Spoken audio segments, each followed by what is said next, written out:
Deməli dostlar, belə bir maraqlı məsələmiz var. Məsələdə deyilir ki, radiusu 3 desimetr olan yarımkürə formasındakı qaba, baxın buranın bu yarımkürənin radiusu 3 desimetrdir. Bu yarımkürə formalı qabı su ilə doldurub tökürəm bu silindrin içinə. Və həmin o silindrin içinə tökəndə silindirdə bu göylə işarələnmişəm, amma bu qədər su var idi zaten. Hündürlüyü 2 desimetr artır.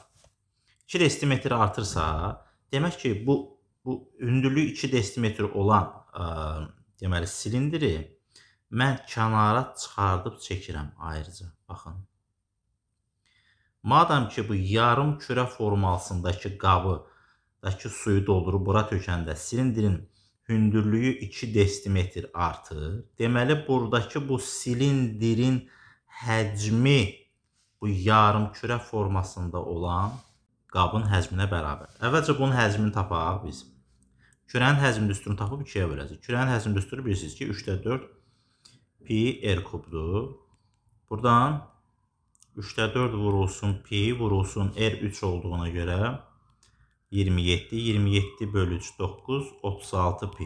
Təbii ki, biz bunun yarısını götürəcəyik. Yəni 18 pi kub desimetr və ya 18 pi litrdə deyə bilərik. Çünki dostlar bilirsiniz ki 1 kub desimetr 1 litrə bərabər ölçü vahididir.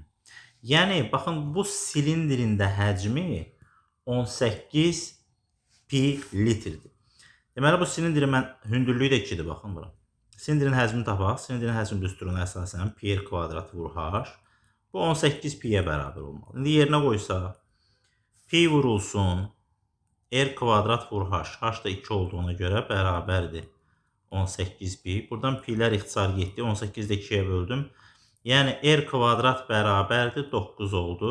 Radius da bərabərdir 3. Əslində mənfi müsbət 3'dür tənliyin kökü. Təbii ki, mənfi olmaz. Demək ki, bu silindrin